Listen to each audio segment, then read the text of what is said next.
Welcome, everybody. Welcome to our Civil War and Cinco de Mayo live stream with Brad Stone, one of our great volunteers. Hello, Brad.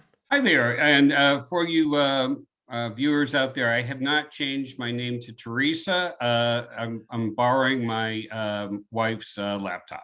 Glad you could join us today. As I said, we're talking about the Civil War and Cinco de Mayo, the surprising connections between the famous Mexican-American holiday and the American Civil War. Before we get started, just a couple of quick announcements. First of all, if you follow our videos, you've heard this spiel a million times. We are a private nonprofit. We do not charge for these videos. We will not charge for these videos. If you want to support us, if you want to keep these coming, please consider becoming a member. You can also support us with our new appeal. This is a first time announcing that. We're having an appeal to buy 2 letters written by Clara Barton at the Missing Soldiers Office Museum in Washington, D.C. If you're a member, you'll be getting a mailer about this soon, but just wanted to throw that out there. We do have a page on our website now, civilwarmed.org/support. You can learn a little bit more about these special letters there, or become a member. Members are the whole reason that we survive and thrive. We always have great members following us here on our page and following these videos. Just wanted to throw out there, thank you if you are a member, and if you're not one, consider becoming one to help these videos keep coming. Normally, I also throw in a little advisory about how we're also not doctors, and this is not medical advice. Today's topic is medical light. We're not really going to be discussing a lot of the medical history like we usually do. This fits with another part of our mission, which is to expand our understanding of the Civil War in general, beyond just sort of the tried and true Army of the Potomac from 1862 to 1865. We're looking at the international implications. Brad, I know you've talked about some international implications in the past.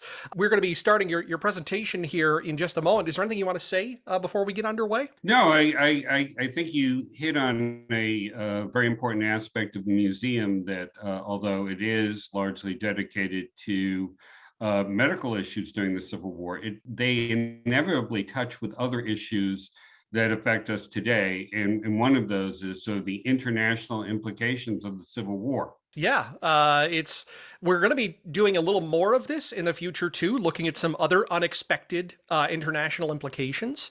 But today is an appropriate one because it is Cinco de Mayo. I wish you and everybody out there a happy Cinco de Mayo. And as I told people and some of the stuff I sent out, I hope they enjoy it responsibly. And one way is by listening to this presentation and learning more about it. With that, I think we are ready to get underway. We've got a couple of people in the comments. We have Suzanne Ward from New Orleans, and we've got Fernando Bastidas, I hope I pronounced that correctly, from Venezuela. Glad to have you joining us. Hope you guys enjoyed the presentation. Feel free to leave questions in the comments. We will have a section for question and answer at the end, but also if you've got something that you want to know about right away, feel free to drop that in the comments. Brad cannot see those comments. I can, so I'll be passing them on to him. With that, I think we're ready to get underway. Brad, you all set? You good to go? I'm ready to go. Thank you, Kyle. Sure I just want to say what a pleasure it is to be talking today about this topic. I think it's one that is very important for all of us. I think there are some big misconceptions about Cinco de Mayo, what it is and what it isn't. And I think one of the big misconceptions is that it's not Mexican Independence Day, which is actually on September 16th. What it is it's the anniversary of a very important battle that took place on May 5th, or Cinco de Mayo of 1862, between the Mexican army and an invading French army. And that victory by the Mexicans at that battle would have a profound impact, not only in Mexico, but in terms of the American Civil War and the future relationship between Mexico and the United States. Now, the other kind of misconception that's sometimes out there is that Americans shouldn't celebrate Cinco de Mayo because it's purely a Mexican holiday. Well, that's not the fact. It's an important holiday in both countries. And in fact, it was kind of born in the USA.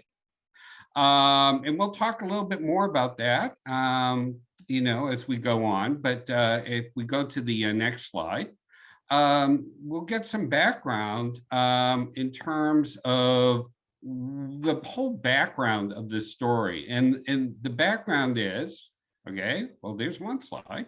And you see the three flags of the countries that are affected. And this slide talks about what I just mentioned. But on to the next slide. The background to the story is that at the time of the Civil War, the autocratic leader of France, Napoleon III, had a vision for South America and particularly for Mexico that involved expanding French influence into the area. Now, he was eager to do so for several reasons. First of all, he had a visceral dislike for the United States. Even though he had visited the United States, he didn't like what he had seen. He also had disdain for what he regarded as American imperialism because of the Mexican-American War.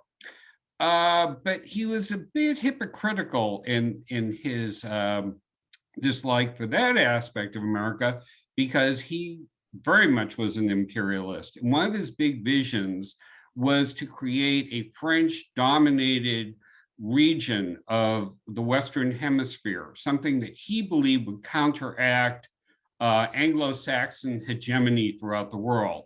And that's where we get the term Latin America from, this vision of his. And the key to that would be to establish a French-controlled empire in Mexico. And the Civil War, the outbreak of the Civil War, to him seemed an ideal time to do that for a few reasons. One, a divided America would not be able to really enforce the Monroe Doctrine. In other words, the principle that America had that it would not allow European powers to, expand their influence into the Western Hemisphere. And with America divided, with the Union dealing with this rebellion, it really didn't have the wherewithal to resist an invasion by France or many other European countries into the Western Hemisphere. Now, the target for this invasion was the democratically elected government of Mexico, headed up by Benito Juárez. And the idea is that Napoleon would come in, set up a puppet government headed up by an emperor that was controlled by Napoleon. And the thought was that if they were able to do that, Napoleon might be even better able to leverage his power in the Western Hemisphere by establishing a relationship with the Confederate States of America, maybe even intervening actively on their behalf. Next slide, please. So the French attempt this invasion by taking advantage of a problem that the Mexican government had at about the time of the Civil War. And that is, in the early 1860s, President Benito Juárez's government had been attacked. There were attempts to overthrow it by conservative or reactionary forces in Mexico. And although Benito Juárez's government was ultimately able to succeed in stabilizing their government, it costs a lot of money, and they were brought to the brink of financial ruin.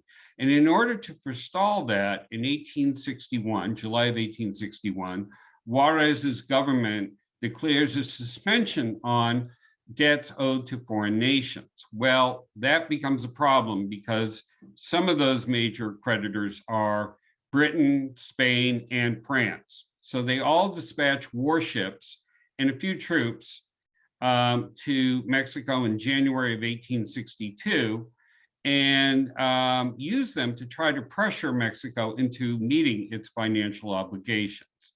Next slide, please. Well, in the case of Britain and Spain, they were relatively quickly able to resolve their financial issues with Mexico.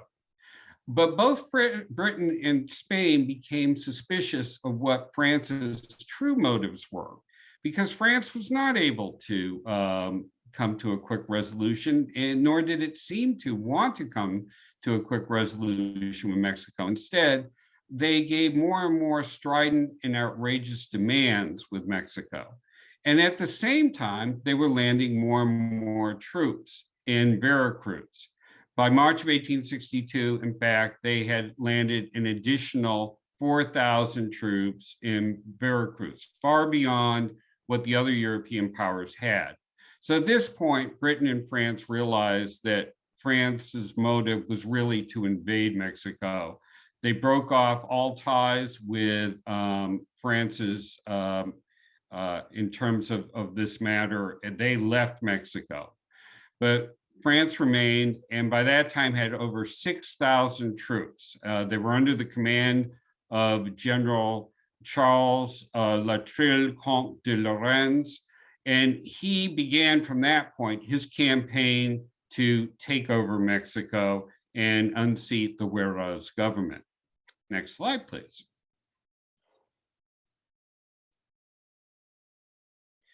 So what was at stake for the United States? Well, at this time in 1862, of course, the US was embroiled in the Civil War. And for the Union, it was a particularly perilous time because for much of 1862, the Union was not doing very well. And one of their big concerns was that European powers, such as France or Britain, might either recognize the Confederacy or even worse, intervene on behalf of the South.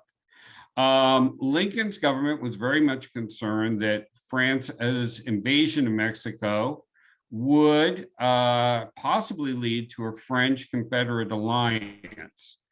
And meanwhile, there were some pretty immediate practical implications of a French invasion, one of which is some of the allies to the French within Mexico were in control of certain key ports near the US border or the Confederate border at the time. And these ports were being used by Confederate sympathizers to sort of go around the Union naval blockade of the Confederacy. So again, it had very real potential and actual ramifications for the North. Next slide, please. Now, there were a particular group of Americans who were really concerned about a French invasion of Mexico and what that might mean in terms of a possible alliance with the Confederacy. And those were what we would term today as the Latin American peoples that were living in many of the Union's southwestern states and territories at the time of the Civil War. Now, this was a diverse population. It included a large number of people who had been Mexicans prior to the Mexican-American Wars, but when the Mexican-American War changed the borders of the United States and Mexico, they remained in what was now the United States and became US citizens and became a vibrant part of the Southwestern American community. And this Latin American population also included many people who had, immigrated to this region from all over Central and South America. So by the time of the Civil War, many of these people felt as though they were, part of the fabric of American society in the Southwest.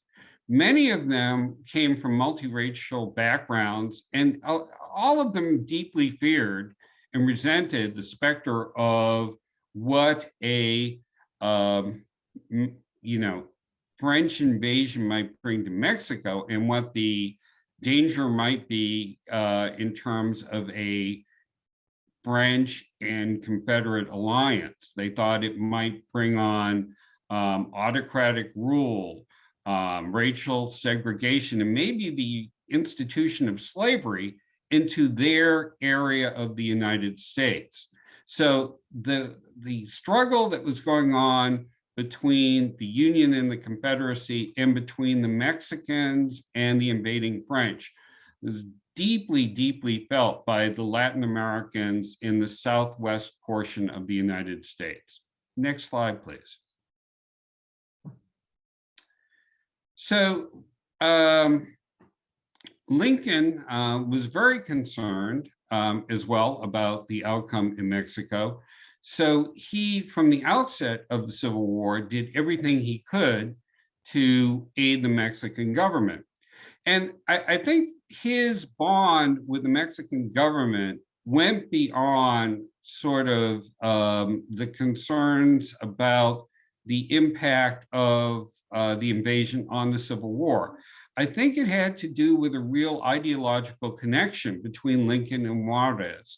They were both representatives of countries that were democratic republics. And at that time in the world, democratic republics felt imperiled by what was going on in Europe. Most of the nations in Europe had moved in the way of autocracies, and they felt threatened. So both for pragmatic reasons and for ideological reasons, Lincoln did whatever he could to help the Juárez government. That said, however, he was severely constrained on what he could do by what was going on in the Civil War. Again, he had to devote all of his resources, or nearly all of his resources, to trying to quell this rebellion. And again, this is at a time where the Union wasn't doing particularly well. Nonetheless, he worked in many ways to aid the Juárez government covertly. From the start of his presidency, he became very close with the then Mexican ambassador, Matisse Romero. Now, when the French later conquered Mexico later on in the Civil War, Lincoln remained very close to Romero, and he and Mrs. Lincoln became very closely engaged in introducing Romero to many prominent American bankers and investors. And as a result, over the course of the Civil War, Romero was able to raise more than $18 million, which is a significant amount of money at the time, to arm and supply Juárez's forces. Next slide, please.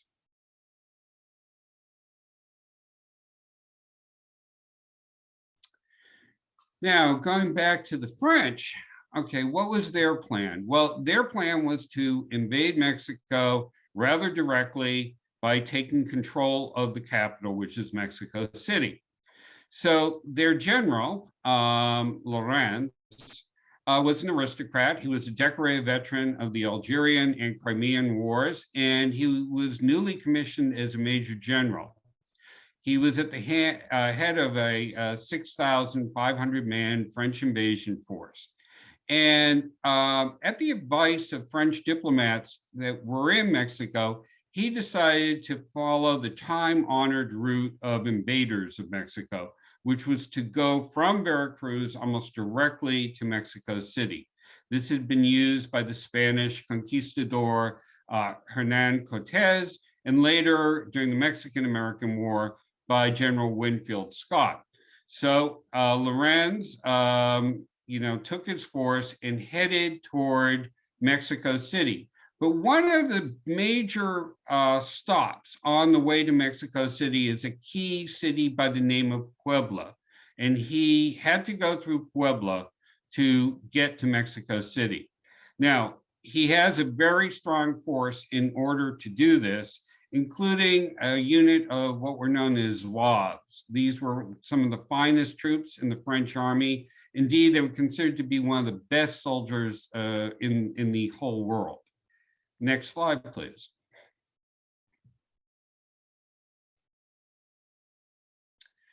So on the Mexican side, their commander is Ignacio Zaragoza. Now, he was born, somewhat ironically, in Goliad, Texas. Zaragoza had been in the seminary, and at the time of the Mexican-American War, he tried to enlist in the Mexican army, but they wouldn't take him. Nonetheless, he did serve, after serving a brief stint in the mercantile business, In 1852, he joined the Mexican National Guard, and he slowly worked his way up the ranks during the struggles between his Liberal Party and the authoritarian Santa Anna regime. Now, ultimately, when the Juárez government wins these struggles, Zaragoza was appointed the Minister of War in the Navy. But when the French invade, he doesn't want to sit at a desk. He wants to command an army in the field. So he resigns his post and he becomes the field commander of the Army of the East. Now, his army is far, far different than the French army. They were only about 4,000 strong in men. They are a hodgepodge of soldiers, militia, and partisans. Many of them are poorly armed and trained, and also not very well equipped in many circumstances. So again, this is kind of a David and Goliath struggle from the beginning. Next slide, please.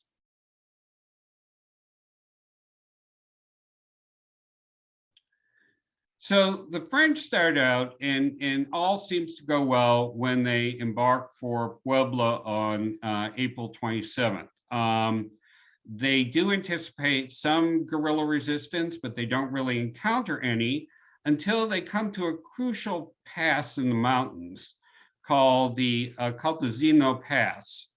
And there they do meet some resistance from the Mexican army, but after a little bit of skirmishing, the Mexican army seems to leave fairly quickly. And this makes the French even more confident that they're going to easily take Puebla and thereafter Mexico City. In fact, the French are so confident in victory that they reject the offer of allied reactionary Mexican forces to join them on the march to Puebla. They basically just feel that they're so superior that they can do it on their own and seize all the glory. Next slide, please. To give you an example of just how cocky the French are, their commander, General Lorenz, gives one of the worst predictions in history. And I'll read it because it's so atrocious. He says, "We are so superior to the Mexicans in race, in organization, in discipline, in morality, and in elevation of feeling that I beg your excellency to be so good as to inform the emperor that at the head of 6,000 soldiers, I am already master of Mexico." Even by 19th century standards, this is a bit much. And as we'll see, it was not at all accurate. So next slide, please. Now, right after their first encounter with French forces, Zaragoza leads his men back to Pueblo in an organized fashion, immediately sets to work in fortifying the city with massive trenches and barriers. He fortifies the city's two major elevated portions, which is Fort Guadalupe and Fort Loreto. And in preparing for the battle, he tries to build up morale in the troops by saying, "It will not be said that a French force of 6,000 men has dominated a country of 8 million without meeting resistance. It is necessary to fight." He also pledges to President Juárez that he will defend Puebla despite the overwhelming that face him. Next slide. Thank you. So as they near the battle, the challenges for Zaragoza become more and more extreme. First of all, he is expecting a force of Mexican National Guards to come and help them. But in the days leading up to the battle, 1,000 men of the Mexican National Guard die in a horrible accidental munitions explosion. And then at the same time, Zaragoza becomes convinced or becomes aware that a reactionary Mexican force in league with the French were approaching from the southwest. So he had to divert his already scarce resources or manpower to deal with that force as well. So by the time all these things have occurred, this left the Mexican defenders at Puebla facing a French army nearly twice their size. Next slide, please. So the day of the battle finds the Mexican army in its entrenchments waiting for the French army. Confident of an easy victory, the French at 11:45 commenced their attack with an artillery barrage against the northern defenses of the city, and then shortly thereafter send their troops against the Mexican defenses. Well, much to Lorenz's shock, the French are beaten back. So at 2 p.m., he regroups his forces and he orders another all-out assault on the Mexican position. It's a very brutal fight, a lot of hand-to-hand fighting, but again, the French are repulsed. So finally, at 4 p.m. that afternoon, Lorenz commits his last remaining troops to a third all-out assault. But again, they encounter stubborn Mexican resistance, they encounter Mexican counterattacks, and ultimately they also have to deal with a severe rain and hailstorm. And at the end of the day, the French are forced to retreat. Next slide, please. So the French are forced to retreat out of Puebla, and they go to a place several miles away called San Jose Renteria, and they are hoping that the Mexicans will come after them and counterattack. General Lorenz feels in open ground, the French will be able to recoup their losses, but the Mexicans do not fall for the trap. So Lorenz is ultimately forced to retreat back to Veracruz. The defeat he suffered was a major one. By most estimates, the French suffered over 700 casualties. That's in killed, wounded, and missing, whereas the Mexican army suffered about 277 overall casualties. Next slide, please. Now, the reactions to the battle are what you would predict. The French were devastated. General Lorenz was widely condemned, made the scapegoat of the defeat. He will be sent back to France in about 7 months after the battle in disgrace. The Mexicans, on the other hand, are shocked, surprised, and elated at this miraculous victory. Newspapers throughout Mexico proclaim "Viva Mexico, long live independence," and Zaragoza becomes a national hero. Unfortunately, though, that's short-lived because he will die from typhus just 4 months after the battle at the young age of 33. Next slide, please. So in America, the reaction, particularly in the Union, is one of rejoicing. The Union government is relieved that the Mexican victory at Puebla, at the very least, has forestalled France from successfully invading Mexico. It buys the Union time. It forestalls any immediate French Confederate alliance. And as it would turn out, that year is crucial because by 1863, when the French will decide to, again, try to make another effort to invade and conquer Mexico, by that time in the Civil War, the tide is starting to turn in terms of the Union, and again, will make it less likely that France will strike up any kind of meaningful alliance or connection with the Confederacy. Now, for the population of Latin Americans that I talked about in places like California and the other border states and territories of the United States, they are also very jubilant and relieved that the threat of pro-Confederate or pro-slavery forces being introduced into their region has been at least blunted for the time being. Their joy is summed up by some of the headlines, and you see them below, in the Spanish language papers that were being published throughout those regions of the United States. So again, that community is feeling very reassured by the victory at the Battle of Puebla and wants to celebrate it, which brings us to our next slide.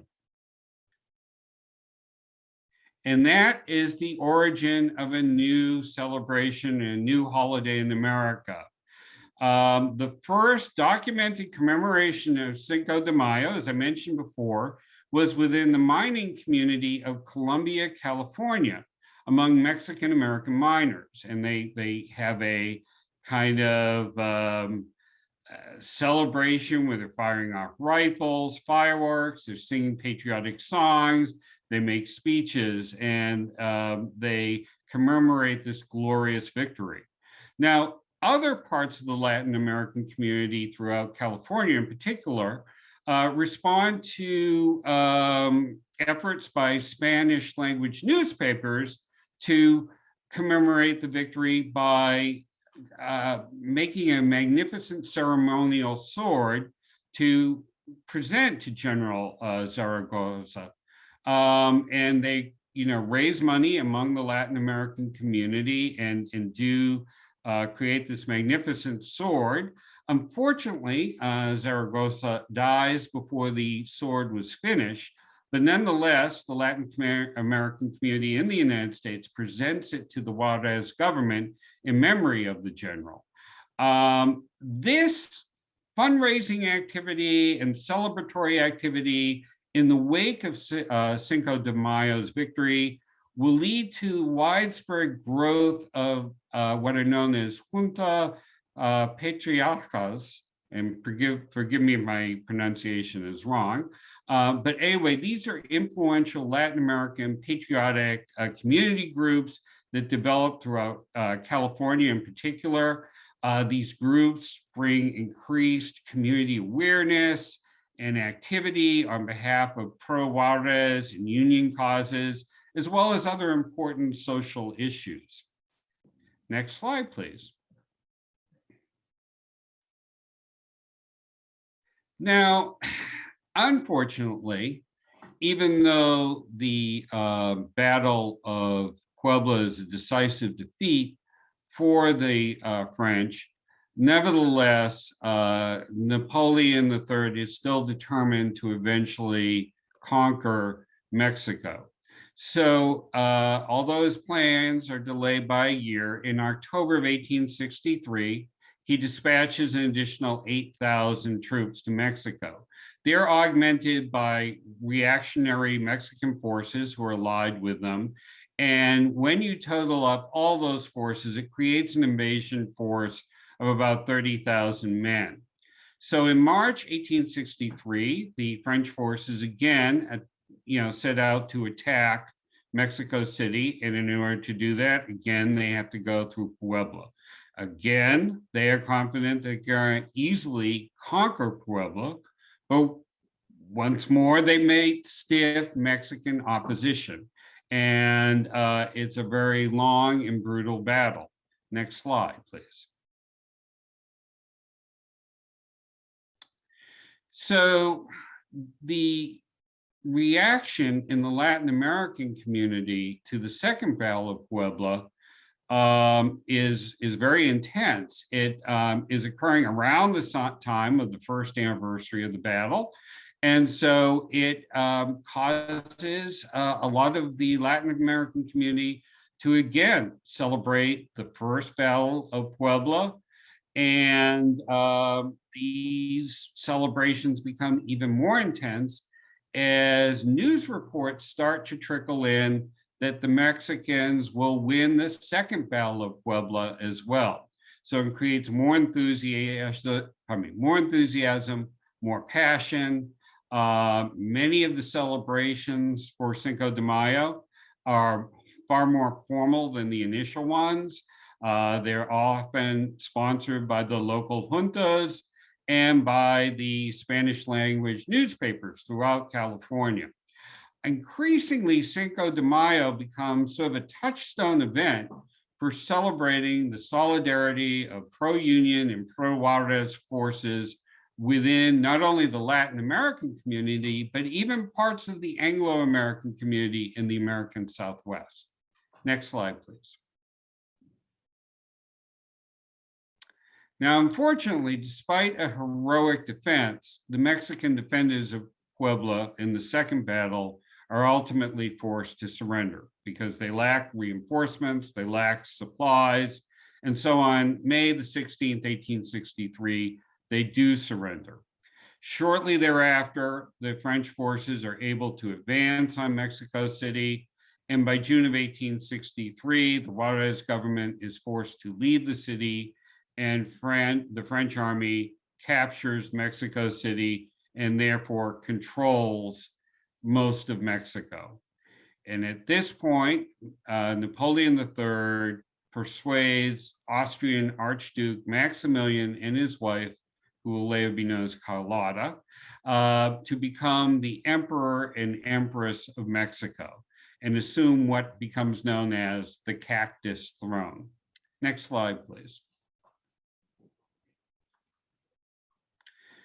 Now, the defeat of the Mexican forces at Puebla and ultimately the defeat of Mexico to fend off the French does not really dishearten the Latin American community in the southwestern portion of the United States. Rather, they are undaunted, they want to fight on, and it causes more, it causes that community to mobilize more and more.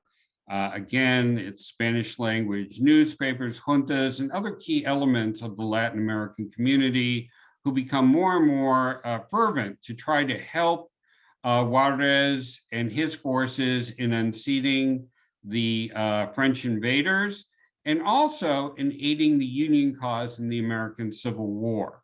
And again, Cinco de Mayo becomes more of a symbol of that and more of a way of promoting those causes. Many Latin Americans will try to uphold the Republican democratic principles that are at stake in both the American Civil War and in the Juarez Army's efforts to unseat the French by joining those causes directly. Some major members of the Mexican American community, including Union Major Jose Ramon Pico, will become very involved in the US Civil War. One of the more prominent members of, I think it's called the Californio, is that correct, Kyle? Yes, yeah. If you are descended from the original Spanish or early Mexican settlers of Alta California, today's state of California, then you are considered a Californio. Right. Now, one of the leading figures in that community is Mariano Vallejo, and his family, many members of his family, take an active role in both the Union cause and aiding Juarez. In fact, one son, and here's where we do have a medical connection, Pleton Vallejo is a surgeon, and he will work with the Union Army during the Civil War. Now, another son, and he has a lot of sons and daughters. Do you know how many he has, Kyle? I don't, but it is a lot. I think that's a fair assessment. Right. One of the other ones is Odiselo, and again, I'm probably mispronouncing it. Oladisilo Valerio is an aide to Juarez's army in their effort to unseat the French forces that have conquered Mexico. Next slide, please.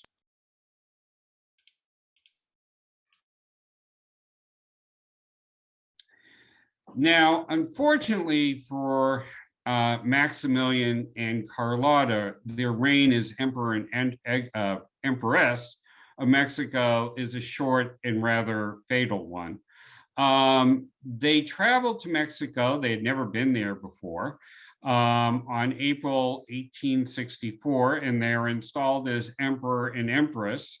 And it goes from bad to worse once they assume the throne.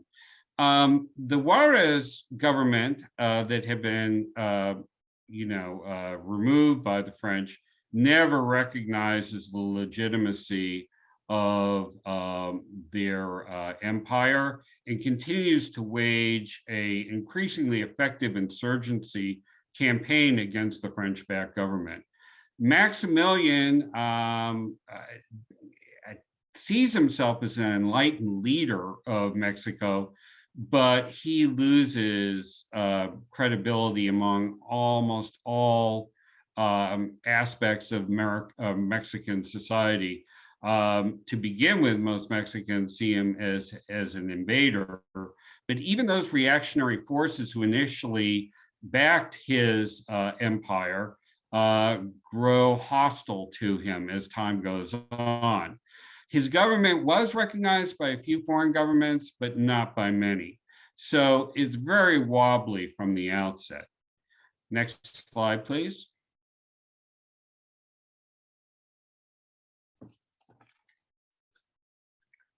But its big problem is that his empire is being established at about the same time that the US Civil War is wrapping up. And it's no longer a divided United States that is unable to deal with the French. Increasingly, it's becoming a united United States that definitely can act against the French invasion and regime in Mexico. So even before the Civil War ends in early 1865, Union General Lew Wallace is sent on a secret mission to establish direct contacts with the Juárez government, which he does. And while I'm mentioning Lew Wallace, I should mention he's a fascinating individual, and to learn more about this and other aspects of his brilliant life and career, I recommend that you tune into the live stream that's going to go on at 3 o'clock today. Is that right, Kyle? Yes, 3 o'clock Eastern Time, in conjunction with Monocacy National Battlefield, where he fought the Battle of Monocacy, and also the General Lew Wallace Study and Museum.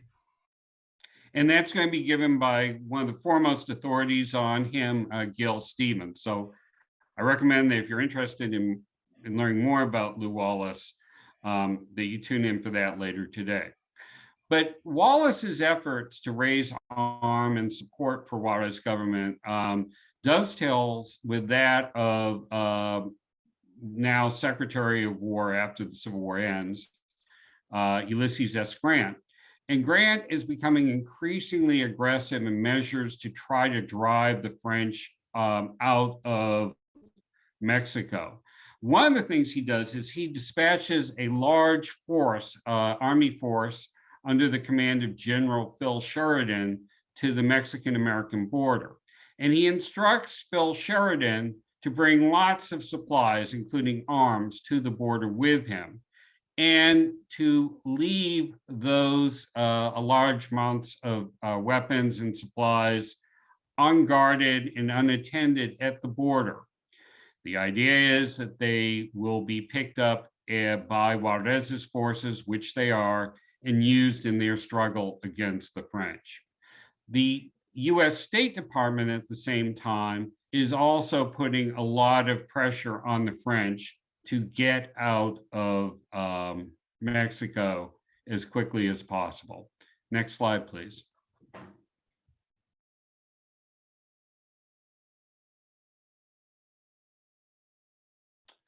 Because of all this US pressure, and because Napoleon himself is starting to have crises occur in Europe, which need attending to, he feels very much overextended, and he feels the need to get out of Mexico quickly. So by 1866, he withdraws all of his forces from Mexico. And without those French forces, Maximilian's empire quickly falls apart. By February of 1867, Maximilian is forced to retreat from Mexico City as Juárez's forces gain control. In May 1867, he is captured by Juárez's forces and is executed the following month. Now, I will point out the picture below. It's called The Execution of Emperor Maximilian, and it's done by the famed artist Edward Monet. And I'm not an expert on art, but I think if you look at the painting closely, you will see it shows a rather inglorious end to Maximilian. Next slide, please.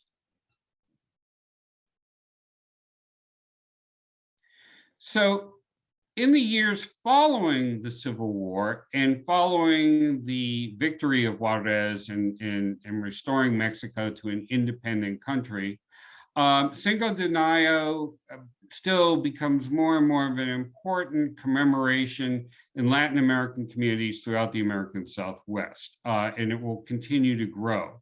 That goes into the 20th century, and in May 5th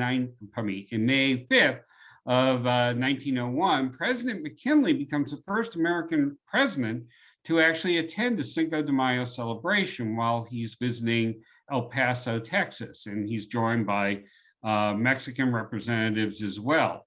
And the popularity of the holiday continues to spread throughout the United States over the course of the 20th century, and particularly after the beginning of the Chicano movement in the 1940s. Next slide, please.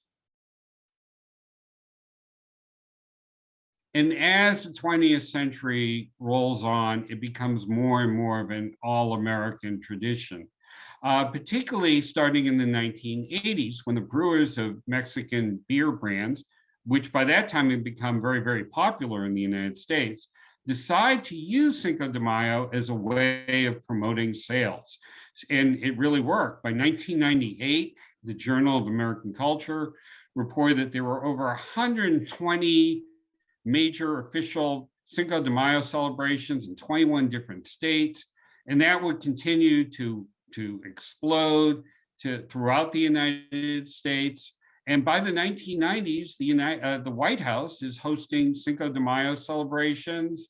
In 2005, the Congress issues a concurrent resolution calling on the president to issue a proclamation in observance of Cinco de Mayo, which occurs. And by 2013, the holiday is so popular that Americans actually consume more beer on Cinco de Mayo than on St. Patrick's Day and even Super Bowl Day. Next slide, please. Now, somewhat in contrast, in Mexico, it's a more limited celebration. Again, contrary to popular belief, it's not a national holiday in Mexico per se, although the public schools, for the most part, do have the day off. The holiday is not observed throughout much of the country, but it is an important holiday in the Mexican states of Puebla and in Veracruz, and particularly in Puebla. Cinco de Mayo is commemorated through parades, festivals, and even historical reenactments of the battle. Next slide, please. So in summary, Cinco de Mayo has an enduring legacy in both Mexico and America that I think it's important for us to recognize and appreciate. The battle at Puebla was an enormous blow to French imperial ambitions in Mexico. For the Union, the Mexican victory is important because it delays France's conquering of Mexico by a year and greatly diminished the prospects of any sort of French Confederate alliance. The Mexican victory at Puebla served to galvanize the Latin American communities throughout California and other parts of the American Southwest, and stokes their fervent belief in the cause of liberty as represented by Presidents Lincoln and Juárez.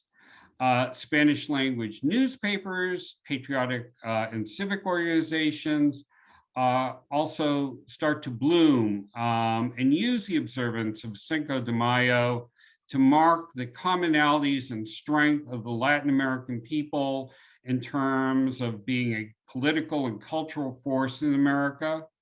The cooperation of the US and Mexican governments, the nationalist forces in both countries during the Civil War and after the Civil War in ousting the French helped form lasting bonds of friendship between the two nations. The defeat of the French also marked the last major challenge to the Monroe Doctrine until the 1960s. And I think most importantly of all, the widespread celebration of Cinco de Mayo in the United States also helped to incorporate Latin Americans as an integral part of American culture. So I think Cinco de Mayo is an important holiday, and I hope all of you enjoyed it. It's been a pleasure talking to you about it. And if you have any questions about it, I will be happy to answer them. And by the way, these are some of my sources. I think particularly the first two books are excellent ways of learning about the holiday and its significance in our history. Yeah, and we will be opening it up to questions here in just a moment. As Brad said during the talk, we do have a follow-up to this that's a little bit more about the efforts of the U.S. government to directly intervene in the French invasion of Mexico against the French Empire, the Mexican Empire. That's going to be at 3 o'clock Eastern Time. It is mainly focused on General Lew Wallace, the defender of the Republic of Mexico. So be sure to tune into that 3 o'clock Eastern Time, 12 p.m. Pacific. Should be a great time. We actually do have a question already, and it's an interesting one. We don't usually get questions like this. I think because we mostly do medical history, it's a counterfactual. This comes from Nils Skudra. I hope I pronounced your last name correctly.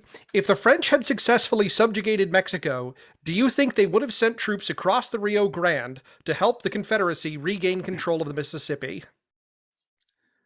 I think it might have been very likely that at the very least, the French would have recognized the Confederate States of America. It's not beyond the realm of possibility that they may have made efforts to break the Union blockade or disable it, at least in the Gulf of Mexico. And if the conditions were right, would they have introduced troops at least into that area of the struggle? Yeah, I think that's entirely possible. But with history, it's hard to really judge the likelihood because there are so many factors going on. What is interesting about the French and the Confederacy is they were allies, but sort of allies of opportunity. And as the Civil War went on, the French became more and more suspicious that the Confederacy might have ambitions in Mexico as well.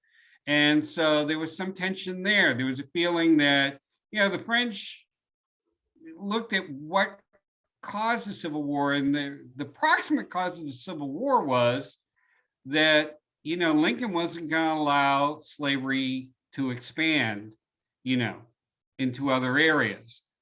Well, the French started thinking, well, if the Confederacy becomes successful, won't that urge continue? And if it does continue, where's the expansion going to occur? And the most likely place would have been in the Southwest and ultimately probably in the northern part of Mexico.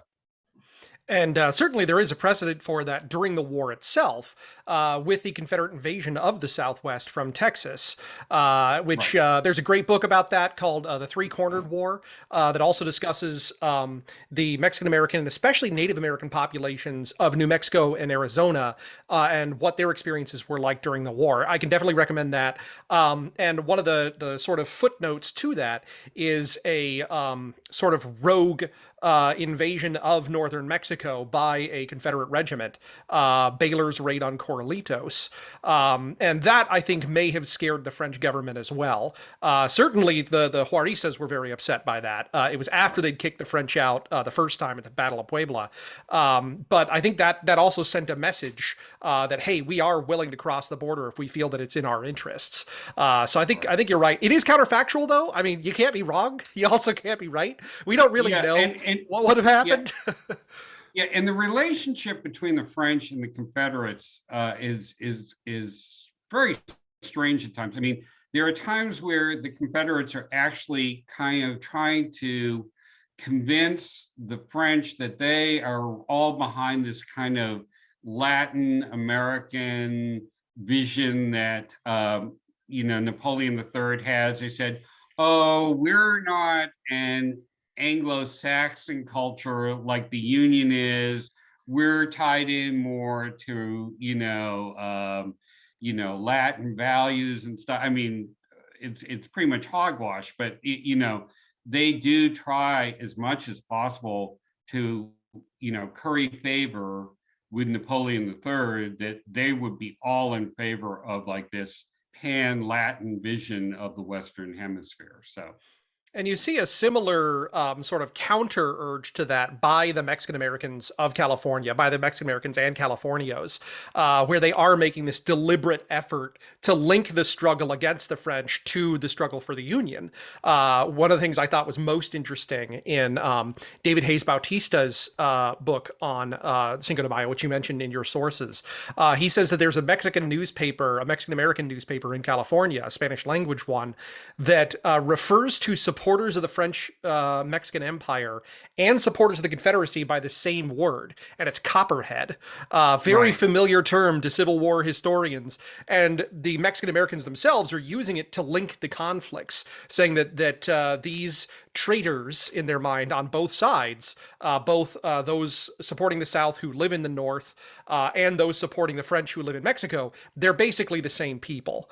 And that sort of language permeates all the talk around the first Cinco de Mayo celebrations. Right, right. We got another question in here, which was helpfully answered in the comments. It was just saying, didn't Lew Wallace also write Ben-Hur? He did. He's a real interesting guy. I don't want to get too into it because we do have the next one at 3:00. Again, 3:00 Eastern time. But yeah, he wrote Ben-Hur. He was governor of, I think, New Mexico. He met with who was the famous bandit? Billy the Kid. He was negotiating with Billy the Kid for his surrender. I mean, really interesting life. We're going to get into it at 3:00.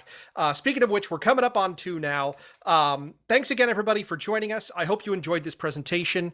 It's a fascinating subject. We just don't have time to talk about all of it, but we do have time at 3:00 to talk about a little bit more. So come on back in an hour, take a break, get some lunch. Thanks again, Brad, for joining us. This was really interesting, really fascinating. Anything you want to say before we sign off? No, I just wish you and everybody who came along a very happy Cinco de Mayo, and I hope you enjoyed the next presentation as well. Yeah, definitely. Happy Cinco de Mayo, everybody. Make sure you support us, civilwarmed.org/support, and hopefully we'll see you back here at 3:00. Adios.